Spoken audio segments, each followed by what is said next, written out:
জুলাই সনদ বাস্তবায়নে সংসদ নির্বাচনের দিন বা আগেই হতে পারে গণভোট। সাংবিধানিক আদেশের মাধ্যমে এটি চূড়ান্ত করার সুপারিশ করেছে ঐকমত্য কমিশন। দুপুরে রাজধানীর ফরেন সার্ভিস একাডেমিতে সংবাদ সম্মেলনে এ তথ্য দেন ঐকমত্য কমিশনের সহসভাপতি আলী রিয়াজ। বলেন, গণভোট কবে হবে সেটা সরকারকে সিদ্ধান্ত নিতে বলেছে কমিশন। 2024 সালের 8 আগস্ট দায়িত্ব নিয়ে 11টি সংস্কার কমিশন গঠন করে অন্তর্বর্তী সরকার। এর মধ্যে সংবিধান, নির্বাচন সহ 6টি কমিশনের প্রতিবেদন নিয়ে শুরু হয় জুলাই সনদ তৈরির প্রক্রিয়া। প্রায় 9 মাস কাজ করেছে ঐকমত্য কমিশন। এই সময় 33 দলের সাথে দফায় দফায় বৈঠক হয়েছে, পরামর্শ নিয়েছে বিশিষ্টজনেরও। সবার মত নিয়ে চূড়ান্ত করা হয়েছে জুলাই সনদ। এরই মধ্যে বিএনপি, জামাত সহ 25টি দল সনদে সই করেছে। তবে আইনি ভিত্তি ও বাস্তবায়ন প্রক্রিয়া নিয়ে আপত্তি থাকায় স্বাক্ষর করেনি এনসিপি। এসব বিবেচনায় নিয়ে মঙ্গলবার জুলাই সনদ বাস্তবায়নের সুপারিশমালা প্রধান উপদেষ্টার কাছে হস্তান্তর করে কমিশন। এরপর গণমাধ্যমের মুখোমুখি হন তারা। এই আদেশটি সরকারের পক্ষ থেকে দেয়া হবে এবং এটার একটা সুস্পষ্ট সুনির্দিষ্ট বিষয় আছে। সেটি হচ্ছে জুলাই জাতীয় সনদ সংবিধান সংস্কার বাস্তবায়ন আদেশ। ফলে এটাকে ওভারআর্চিংলিও দেখার সুযোগ নেই, লিমিটেডভাবেও দেখার সুযোগ নেই। তিনি আরও বলেন, সংবিধান সংশ্লিষ্ট 48টি বিষয়ে পরামর্শ দেওয়া হয়েছে, তার উপর হবে গণভোট। তবে কোন দিন ভোট হবে সে সিদ্ধান্ত নেবে সরকার। আদেশ দেবার পর এবং নির্বাচন, জাতীয় সংসদের সাধারণ নির্বাচনের আগে গণভোট অনুষ্ঠান করে। আমরা এটা লিখিতভাবে বলেছি। এর বাইরে আমরা সরকারকে আজকে যেটা বলেছি সেটা হচ্ছে তারা যেন অবিলম্বে এ বিষয়ে নির্বাচন কমিশনের সাথে আলাপ আলোচনা করে একটি তফসিল, নির্বাচনের তফসিল তৈরি করে ফেলেন।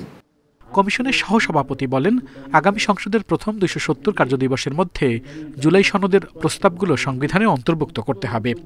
সংস্কার, বিচার এবং নির্বাচন, এখন নির্বাচন এবং সংস্কার প্রকৃতপক্ষে একচ্ছত্রে বাধা হলো।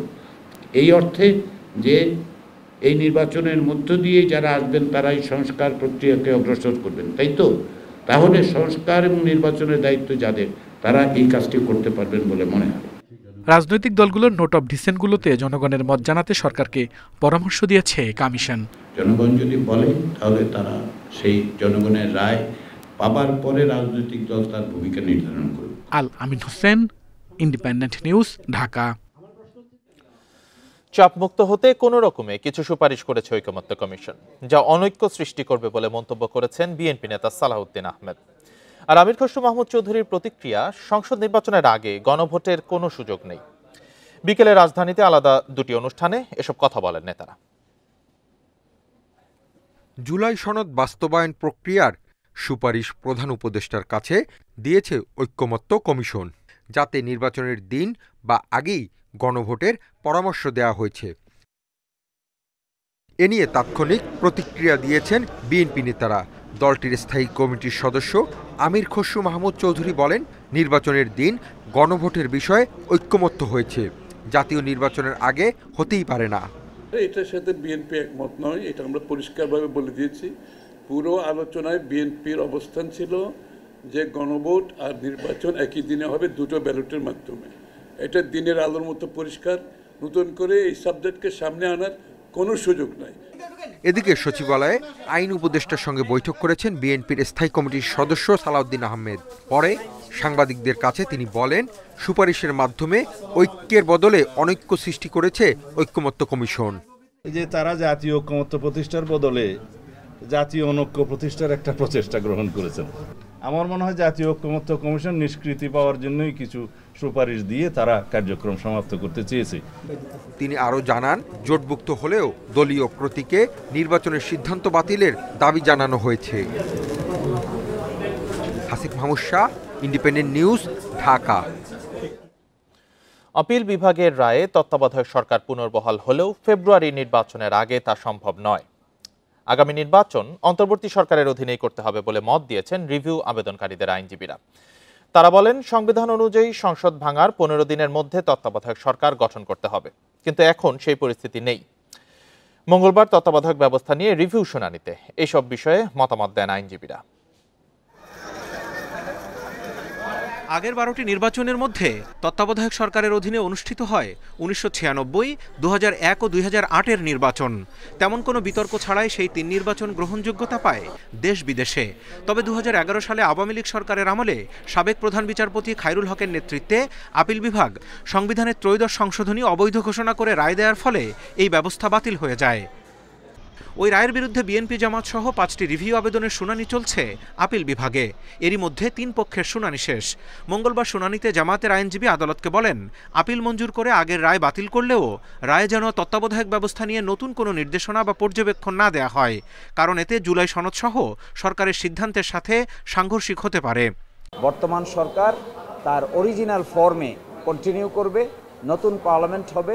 নতুন পার্লামেন্টের সিদ্ধান্তে যদি আগের কেয়ারটেকার গভর্নমেন্ট আগের মতোই থেকে যায়, অথবা নতুন করে জুলাই চার্টারে উল্লেখিত কোনো মেকানিজমকে ইন্ট্রোডিউস করা হয়, সেই সিস্টেমে পরবর্তী থেকে কেয়ারটেকার গভর্নমেন্ট কার্যকর। পরে আরেক রিভিউ আবেদনকারী নওগাঁর মোফাজ্জল হোসেনের পক্ষে তার আইনজীবীরাও আদালতে প্রায় একই আবেদন করে জানান, এবারের নির্বাচনে আর তত্ত্বাবধায়ক ব্যবস্থার সুযোগ নেই। তবে তাদের আশা, অন্তর্বর্তী সরকারই তত্ত্বাবধায়কের মতোই ভূমিকা নেবে। আমরা আশা করতেছি এবং আমি প্রেয়ারও করেছি যে এটার উপরে অ্যাপিলেট ডিভিশন পূর্ণাঙ্গ রায় দিয়ে একটা বিষয়টা একদম ক্লিয়ার করবে, যেহেতু হাইকোর্টে এই বিষয়টায় অলরেডি রায় হয়ে গেছে। পরিস্থিতি সাপেক্ষে এটাকে অ্যাপ্লাই করতে হবে। বর্তমান কোনো পার্লামেন্ট নাই, সুতরাং পার্লামেন্ট ভাঙারও প্রশ্ন আসে না। পার্লামেন্ট যদি না ভাঙে তাহলে কেয়ারটেকার গভর্নমেন্ট কি করে গঠিত হবে? ইন্টারিম গভর্নমেন্ট যেটা আছে এটাই কন্টিনিউ করবে। কেবল আদালতে আবেদন নয়, রাজনৈতিক দলগুলোর ঐক্যমতে স্বাক্ষর করা জুলাই সনদেও গুরুত্ব দেওয়া হয়েছে নির্বাচনকালীন তত্ত্বাবধায়ক ব্যবস্থা ফেরানোই। Zahidul Bashar, independent news, Dhaka. এই নির্বাচনের আগে তত্ত্বাবধায়ক সরকার ব্যবস্থা ফিরিয়ে আনার সুযোগ নেই বলে মন্তব্য করেছেন এনসিপির আহ্বায়ক নাহিদ ইসলাম। তিনি বলেন, অন্তর্বর্তী সরকারের অধীনেই করতে হবে এবারের জাতীয় নির্বাচন। দুপুরে রাজশাহীর পর্যটন মোটেলে সাংবাদিকদের প্রশ্নের জবাবে তিনি আরও বলেন, শাপলা প্রতীক না দেয়া নির্বাচন কমিশনের স্বেচ্ছাচারিতা। এই কমিশন স্বাধীন নয়, তারা নিরপেক্ষ নির্বাচন করতে সক্ষম নয় বলেও মনে করেন তিনি। প্রতীক ইস্যুকে যদি রাজনৈতিকভাবে ব্যবহার করা হয় তাহলে রাজপথের মোকাবেলা করা হবে বলেও হুঁশিয়ারি দেন এনসিপির আহ্বায়ক। এদিকে বিকেলে দলের উত্তরাঞ্চলের মুখ্য সংগঠক সার্জিস আলম বলেন, জুলাই সনদ বাস্তবায়নের সুপারিশকে স্বাগত জানায় এনসিপি। সনদে স্বাক্ষরের ব্যাপারে কাল সিদ্ধান্ত নেবেন তারা। বর্তমানে এই ঐক্যমত্য কমিশন সর্বশেষ যে চূড়ান্ত খসড়াটি দিয়েছে, এটাকে এনসিপি তাদের জায়গা থেকে স্বাগত জানাচ্ছে এবং একটি ভালো অগ্রগতি হিসেবে দেখছে। এটা ঐক্যমত্য কমিশনের বিষয় যেহেতু, বা সংস্কারের সনদের বিষয়, সেটা গণভোটে গেলেই কিন্তু চূড়ান্ত হবে জনগণ আসলে এই প্রক্রিয়ার সাথে কি আছে কি নাই। এর আগে তত্ত্বাবধায়ক সরকার আনার আসলে সুযোগ নেই। অন্তর্বর্তীকালীন সরকারের অধীনেই, ডক্টর মোহাম্মদ ইউনূসের অধীনেই আমাদেরকে নির্বাচনের দিকে যেতে হবে। এবং এবার ত্রয়োদশ সংসদ নির্বাচন ঘিরে আমাদের বিশেষ আয়োজন গণতন্ত্রের যাত্রা।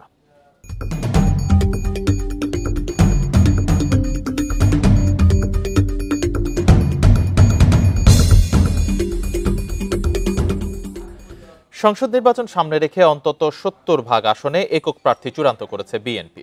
বেশ কিছু আসনে সম্ভাব্য প্রার্থীকে গণসংযোগ করতে বলেছেন দলের ভারপ্রাপ্ত চেয়ারম্যান তারেক রহমান। সারা দেশকে 10টি সাংগঠনিক বিভাগে ভাগ করে প্রার্থীদের সঙ্গে আলোচনার ভিত্তিতে তালিকা করছেন দলের জ্যেষ্ঠ নেতারা। নির্বাচনের তফসিল ঘোষণার পর দলীয় মনোনীত প্রার্থীর নাম ঘোষণা করবে বিএনপি। সংসদ নির্বাচনের প্রার্থী মনোনয়নের খসড়া তালিকা তৈরির কাজ শেষ করে এনেছে বিএনপি। সাংগঠনিক বিভাগ অনুসারে চলছে প্রার্থী বাছাইয়ের কাজ। দলের ভারপ্রাপ্ত চেয়ারম্যান তারেক রহমান সহ জ্যেষ্ঠ 5 নেতার সমন্বয়ে গঠিত হয়েছে নির্বাচনী সেল। অন্তত 250টি আসনে একক প্রার্থীকে সবুজ সংকেত দেয়া হচ্ছে। দলের জ্যেষ্ঠ নেতারা জানান, প্রত্যেক আসনে একজনই চূড়ান্ত মনোনয়ন পাবেন, তবে অনেককেই ভারপ্রাপ্ত চেয়ারম্যান সরাসরি সবুজ সংকেত দিয়েছেন। না, প্রার্থী বলতে তো আমরা তো অনেক দিন, আমাদের চেয়ারম্যান সাহেব অনেক দিন যাবৎ মাঠে থেকে উনি বিভিন্ন সোর্সে, ওনার নিজের সোর্স দিয়ে উনি রিপোর্ট নিয়েছেন। সেই রিপোর্টের বেসিসে উনি মার্কিং করেছেন। আমার মনে হয় না খুব একটু বেশি টাইম লাগবে জাতির কাছে আমাদের সম্ভাব্য প্রার্থীদের নাম প্রকাশ করা। অতীতে আমাদের যে ট্রেডিশন ছিল সেটা ছিল মনোনয়নপত্র যেদিন সাবমিট করা হতো, যে মনোনয়নপত্র জমা দেওয়ার দিনের 3-4 দিন আগে আমরা এই লিস্টটা ঘোষণা করতাম। কিন্তু এখন বিশেষ পরিস্থিতিতে আমরা যত সম্ভব তাড়াতাড়ি আমাদের মনোনয়ন ঘোষণা করব। কয়েক স্তরে সাজানো হচ্ছে প্রার্থী তালিকা। জটিল আসনগুলোতে একাধিক প্রার্থীর নাম রাখা হচ্ছে। শেষ মুহূর্তে কাকে বাদ দেয়া হবে তা নির্ভর করছে শীর্ষ নেতৃত্বের সিদ্ধান্তের উপর। আমরা সাক্ষাৎকার নিচ্ছি কারণ আসন ভিত্তিক আমাদের একাধিক যোগ্য প্রার্থী আছে, তাদের সাথে কথাবার্তা বলেই একটা আলাপ আলোচনার মধ্য দিয়ে, বোঝাপড়ার মধ্য দিয়েই যাতে একক প্রার্থীর পক্ষে সবাই কাজ করে সেইটা বোঝানোর জন্য আমাদেরকে সাক্ষাৎকার নিতে হয়।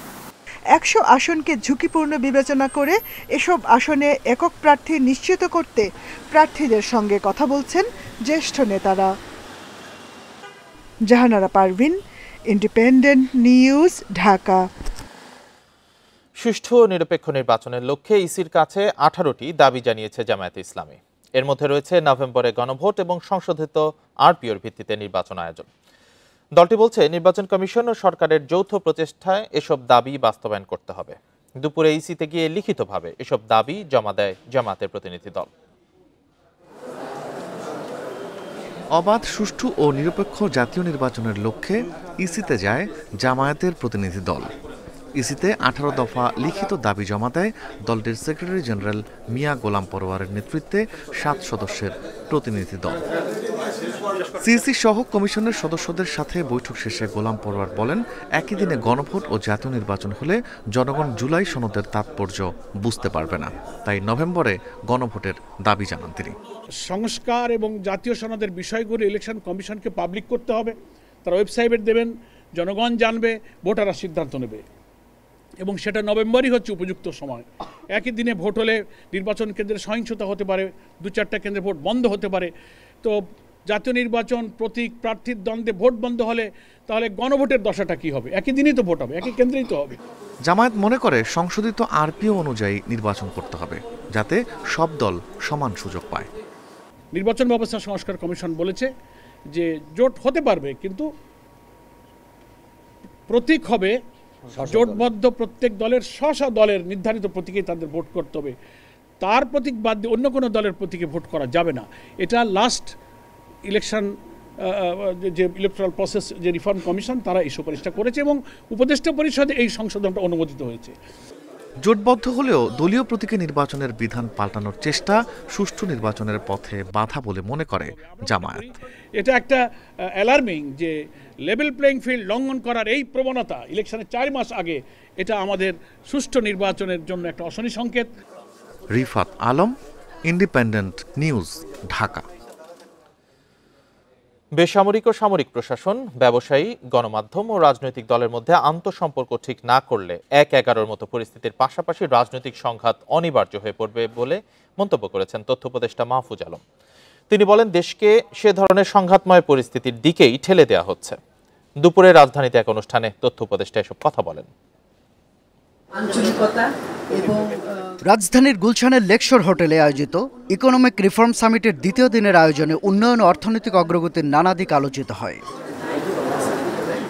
পরে অগ্নিঝরা বর্ষা নামে একটি বইয়ের মোড়ক উন্মোচন করতে গিয়ে আলোচনায় অংশ নেন তথ্য উপদেষ্টা মাহফুজ আলম। দেশের বেসামরিক ও সামরিক প্রশাসন, ব্যবসায়ী সমাজ, গণমাধ্যম অনেক ক্ষেত্রে নিয়ামক শক্তির ভূমিকায় থাকলেও রাজনৈতিক দল বা শক্তিগুলো ততটা মজবুত নয় বলে মন্তব্য করেন তিনি।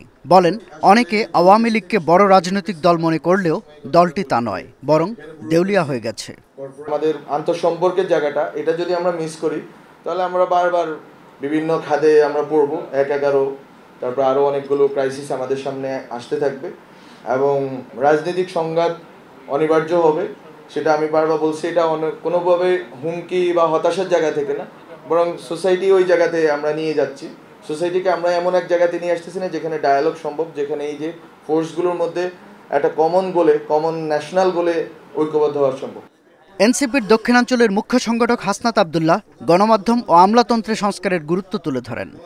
মিলিটারি, এই মিডিয়া এবং এই আমরা যেটাকে বলছি ব্যুরোক্রেসি, তো তাদের একটা সংস্কার যখনই করতে যাবেন দেখবেন হচ্ছে তারা এক হয়ে যাবে, তাদের হচ্ছে ওই যে কমিউনাল ইন্টারেস্টে ব্যুরোক্রেসি। কিন্তু আমি আমাদের এটাকে যদি আমরা সংস্কার করতে না পারি, যে গভর্নমেন্টই আসুক চরম অজনপ্রিয় হবে। আপনি যদি আমাদের সাথে তাল না মিলাইতে পারেন, এটা কিন্তু পরবর্তীতে যেটা একটা ক্ষোভ তৈরি হচ্ছে, এটার কিন্তু বহিঃপ্রকাশ খুব শীঘ্রই ঘটবে, এবং সেটা এই ব্যুরোক্রেট আমলাদের উপর। আওয়ামী লীগ যেন ফিরে না আসতে পারে সেজন্য ঐক্য ধরে রাখার তাগিদও দেন হাসনাত আব্দুল্লাহ। আমরা যদি আবার হচ্ছে নিজেদের মধ্যে বিভিন্ন বর্গে বিভিন্ন গোত্রে ভাগ হয়ে যাই, তখন কিন্তু আবার হচ্ছে আমাদের জন্য ডিফিকাল্ট হবে। শাহাদাত স্বপন, ইন্ডিপেন্ডেন্ট নিউজ, ঢাকা। নির্বাচনের আগে অধিকাংশ অস্ত্র উদ্ধার হবে বলে আশা স্বরাষ্ট্র উপদেষ্টার। বলেন, প্রতিনিয়ত অস্ত্র উদ্ধার করা হচ্ছে, যা অব্যাহত থাকবে। সকালে আনসার ও গ্রাম প্রতিরক্ষা ট্রাস্টের ট্রান্সপোর্ট সার্ভিসের উদ্বোধন অনুষ্ঠান শেষে এ কথা বলেন। উপদেষ্টা বলেন, নির্বাচনের সময় সবথেকে বেশি সংখ্যায় নিয়োজিত থাকবেন আনসার সদস্যরা। প্রতিটি কেন্দ্রে থাকবেন 13 জন সদস্য। এছাড়া এবারই প্রথমবারের মতো প্রিজাইডিং অফিসারের নিরাপত্তায় একজন আনসার সদস্য নিয়োজিত থাকবে। নির্বাচন সুষ্ঠু করতে আনসার ব্যাটালিয়ন গুরুত্বপূর্ণ ভূমিকা পালন করবে বলে আশা করেন স্বরাষ্ট্র উপদেষ্টা।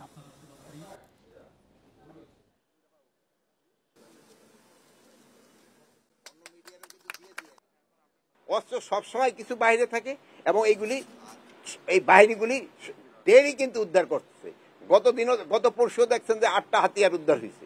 এরকম উদ্ধার হতেই থাকবে এবং ইলেকশন যতই ঘনে আসবে উদ্ধার আরো বাড়তে থাকবে এবং একসময় দেখবেন যে বাইরের কোনো হাতিয়ার। হাসপাতালে ভর্তি স্ট্রোকের রোগীদের 22% বয়স 50-এর কম। 30-এর কম বয়সীর সংখ্যাও বাড়ছে উদ্বেগজনক হারে। চিকিৎসকরা বলছেন, কম বয়সীরা স্ট্রোক আক্রান্ত হলে পক্ষাঘাতগ্রস্ত হওয়ার মৃত্যু ঝুঁকি বাড়ে। স্ট্রোক প্রতিরোধে উচ্চ রক্তচাপ, ডায়াবেটিস ও কোলেস্টেরল নিয়ন্ত্রণের পরামর্শ দিয়েছেন বিশেষজ্ঞরা। রাজধানীর নিউরোসায়েন্স হাসপাতালের স্ট্রোক ইউনিট। 1 সপ্তাহের বেশি সময় ধরে ভর্তি অনার্স পড়ুয়া কাজীউল ইসলাম।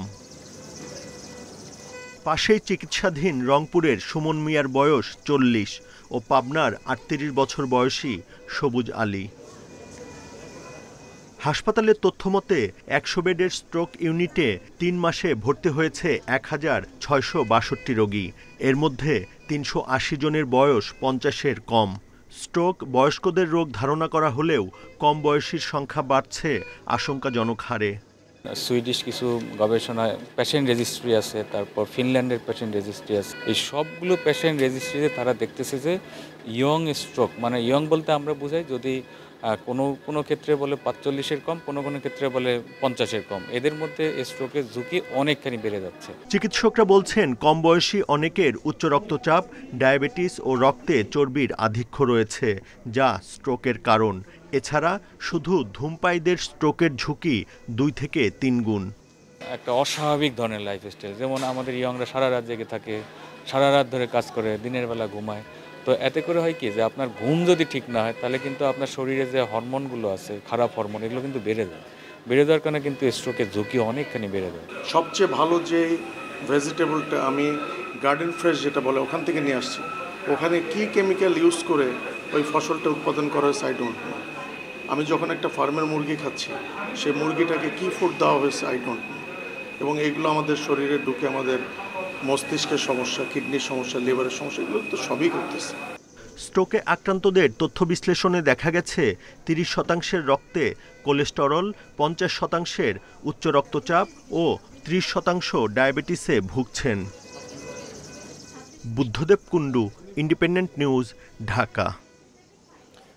ঘূর্ণিঝড় মন্থার প্রভাবে বাংলাদেশের 5 বিভাগে ভারী বৃষ্টির সম্ভাবনা রয়েছে। বুধবার থেকে শুক্রবার পর্যন্ত রংপুর, রাজশাহী, ঢাকা, খুলনার বেশ কিছু এলাকায় বজ্রসহ বৃষ্টি হতে পারে। সাগর উত্তাল থাকায় চট্টগ্রাম, কক্সবাজার, মোংলা ও পায়রা সমুদ্র বন্দরসমূহকে 2 নম্বর দূরবর্তী হুঁশিয়ারির সংকেত দেখাতে বলেছে আবহাওয়া অধিদপ্তর।